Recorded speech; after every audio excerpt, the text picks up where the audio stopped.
Hey there, I am back with a deck preview, and today we're going to be looking at Cyberware from Excelsior playing cards. This is the second deck from Excelsior. Their first deck was called Bicycle Cybershock. Launched on Kickstarter earlier, successfully funded, and like Cyberware, both decks are kind of inspired by the cyberpunk subgenre of sci-fi. It's this genre that's really typified by this dystopian future with a merging of man and machine. Usually there's some kind of element of like an underground rebellion against the corporations. It's a very popular, especially in the 80s and 90s, popularized in movies like The Matrix or Blade Runner. But you still see it today in games like Cyberpunk 2077, which is one of the things that Excelsior really called out as having inspired the deck that you see here. Now for this deck, he worked with designer Jason over at DeckIdea. Jason's starting to do a few more sort of collaborations as a designer, working with other deck creators. In fact, I'm pretty familiar with it because I worked with him as the designer on my Rattler Gorge deck. So definitely excited to see what Jason has in store, and of course want to see how the vision of Excelsior playing cards comes to life with Cyberware. So let's get right into it. All right, so there's two different versions of the deck. Want to thank Excelsior for sending me the Rogue edition of the deck that you see here, this black, orange, and silver version. There's a second version that's inspired by the neon lights of the city. It's done up in purple, yellow, and cyan. It's called Neon Tech.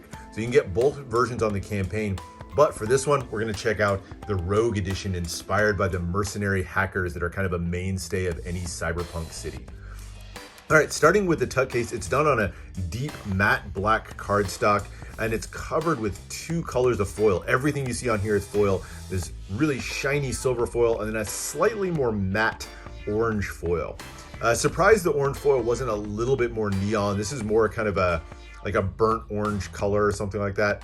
Would have liked a little bit brighter pop on this, but the orange still really pops nicely against that silver and black. You get the name of the deck, Cyberware. The center here has kind of a central intelligence feel to it, almost like a HAL 9000 in the middle there. And then lots of kind of symmetrical line work flowing out of that middle. Mixture of the orange and the silver. You get all the little displays and warning messages in the corner, kind of like a heads up display. So lots of little details to pick out all over the place on this one. Interestingly, it's done as a two-way front to the tuck case. So you get Cyberware reflected here on the bottom. And that's because this is sort of a reflection very similar to some of the elements we're going to see on the back design of the cards. Interesting, you don't usually see a two-way design featured on the front of the tuck case, but that's what they went with here. I like the foils that are used on this one. I like the colors. It's really just kind of an interesting, busy design, but I think busy in a good way. Turning to the sides, you get the name of the deck again, Cyberware, and then mentions DeckIdea Limited as the designer, and then Excelsior Playing Cards as the producer. Exact same thing on the other side. Your bottom here has your ad copy, mentions Excelsior, DeckIdea Limited, and the decks, the final decks, not the prototype you see here, but the final decks are going to be manufactured by the USPCC. Top here, just a little bit more foil detail continuing from the front. And then on the back here, this isn't the back design of the cards, but does feature another two-way back design with lots of other sort of random bits of machinery, computer chips, flowing lines all over the place. Just sort of that random chaos of machinery that you see so often in the genre. Inner flap here, just a little, silver computer chip or something there, and then nothing printed on the interior flaps or the interior of the tuck. So really nice feel to it overall. I'd love to see this with some embossing. I think that would really add something, but that hot stamp foil is still a very impressive look against that black tuck case. So there's your tuck case. Now into the cards, and we'll start with the back design. And here it is. It is super bright. Now in the middle, you get that HAL 9000 light in the middle, the glowing red light, and then just the entire back design is done in shades of red and orange. Super, super bright look to it overall. Similar line work to what we saw on the front of the tuck case. And then lots of little tiny display elements just sort of randomly sprinkled in all over the place. You get, things like a battery indicator, little gauges and symbols. You get the warning messages down the side. Really kind of a busy feel to it overall. Lots of little things that draw your eye. But I think busy in a way that kind of works thematically. Very much has a feel like one of the classic heads-up displays or something like that. augmented reality feel with all those symbols and gauges around the edge. You get little tiny broken border elements over here with a little line breaking or the top and the bottom, and then the rest of it finished out with that really thin white poker border. Nice feel to it overall. I will say where those broken border elements are for a right-handed fan doesn't work quite as well. I'll show you guys what I mean here. But if you use a right-handed fan, you don't really get those broken border elements. You really need to be able to do a left-handed fan, which I can barely do, but you can kind of get a little bit of those broken border elements. Would have liked that diagonal to go, maybe on the other side as well to get a little bit of extra feel for the right-handers out there. But nice back design to the cards overall. All right, extra cards with this one. So you get a pair of what I'm going to call the Jokers here, but a diptych Joker. Again, that HAL 9000 feel with the glowing circular light in the middle. Lots of random little gauges and symbols around it. I don't like this diptych as much in the orange. I think it's a little bit too bright. I would have liked to have seen a few more contrasting colors in there, but definitely an interesting look to it overall and a standout display. I mean, definitely always a fan of going for it with a diptych Joker. I think they really add an element of artistry to this one. I just would have liked a little bit more contrasting color in here. Does not say Joker in the corners, just has this random sort of cryptic assembly of symbols in the corner instead. But there's your diptych Joker. I believe on the final deck, whether it's a replacement for the diptych Joker or a separate card, there's actually going to be a diptych backer card that lists some of the first backers of the campaign as well. Now, the prototype deck also comes with a 0 of spades gaff card. Not sure if that's going to stay with the final deck, but there you get a little bit of a fun and unique gaff card. Don't often see a 0 card in a deck. Now into the primary deck, and we start with the 4 aces. The ace of spades, definitely the power ace, features a triangular shaped spade pip, so a very abstract feel of a spade pip. And according to Excelsior, this is sort of inspired by the input ports from the Matrix. So if you remember, everybody has the ability to kind of plug into the Matrix. They have these ports, whether they're on their neck or somewhere else on their body, and this would be the port that they would plug into. So that's sort of the inspiration behind the spade pip specifically, and some of the other pips that we're going to see. So I like the feel to it. I like the triangle. It's interesting. It's very abstract, but still recognizable at the same time as a spade. You get bio enhancement, so that's the sort of aspect of cyberpunk culture that inspired this, and of course Excelsior and DeckIdea mentioned there at the bottom. Silver background here, really interesting kind of flood of color, and of course more random symbols all the way around, kind of keeping that heads-up display feel. The pip and index in the corner, interesting, kind of following that triangle theme. Very abstract, it's not an A, but instead just sort of a inverted triangle there that echoes of an A for the index in the corner, and then that triangle shaped all black pip. So a lot going on, but like I said, I think that kind of busyness really does work with the theme. The other 3 aces are all much simpler. They feature very kind of futuristic looking smaller pips in the center. Red for the red cards, black for the black cards, and then little embellishments throughout them. Definitely much better contrast on the black cards. That silver background with the black pips work really well. The red against the orange, a little bit harder to distinguish. Not too hard, but not as good of contrast as what you get on the black cards. But full orange background for the red cards, full silver background for the black cards. Interesting to go with a kind of full flood of the entire background. Really, really bold look to these. So there's your 4 aces.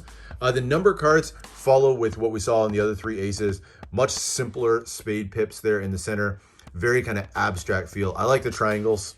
Makes me think of the flux capacitor. That's immediately what comes to mind for me. But unique layout on these, but against this silver background, definitely kind of maintains that futuristic look. Then you get to the hearts. Again, kind of an abstract look, but still pretty recognizable as a heart, given how similar the shapes are from one pip to the next. Again, that red against the orange doesn't have quite the same contrast, but still a nice look to it. Clubs are interesting. I'm not a huge fan of these 3 disjointed circles. I like a more classic club pip, but it's an interesting, and I think with the futuristic theme, I think it kind of works a little bit better on this deck than on others where I've seen people attempt that sort of disjointed look. So very abstract feel. And this is why I don't like it, honestly, is like when you get to these higher numbers, it just looks like a random splashing of circles. It's hard to bring together the club pips visually. And then finally closing out with the diamonds, back to a much more recognizable look for the diamonds. So interesting use of the complete color change between the black and the red cards, not just in the pips, but the entire card. All right, and then we get to the court cards. And here, if you've seen any of the other DeckIdea designs, you're gonna immediately kind of recognize his style. It's a little bit cartoon, a little bit kind of a fun, vibrant color palette. It's definitely a fun animation style and very, very distinctive across all of them. Each one of the suits kind of carries its own little theme to it. So the spades here represent the techs.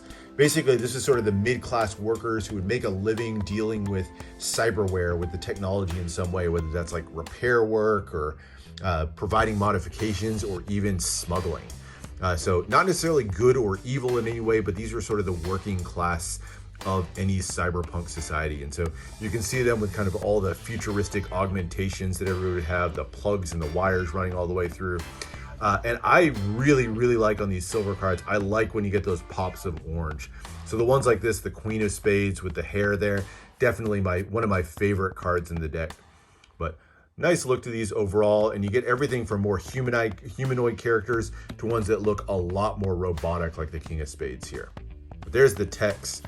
Now we switch over to a full red background, just like we saw with the number cards on the hearts. And the hearts are representative of the Federation, basically the law enforcement agents. You can see them with all of them kind of have that common visor. Some of them are carrying big, kind of intimidating looking weapons and have that sort of menacing feel to them. Definitely a brutal element of cyberpunk society that's represented on these. Like these, I think I like the text a little bit better. This is probably my least favorite of the suits, but I think it's still kind of a fun art style. I do like the King of Hearts, that, I don't know what I'll call it, a hat or a visor that he's pulling over his eyes there. Kind of a fun, unique look. All right, then you get into the clubs, another mainstay. These are the hackers. Maybe you already guessed by the all black, the wool cap pulled over the head of the Jack of Clubs there. These are the ones who are basically fighting the corporate supremacy by any means necessary.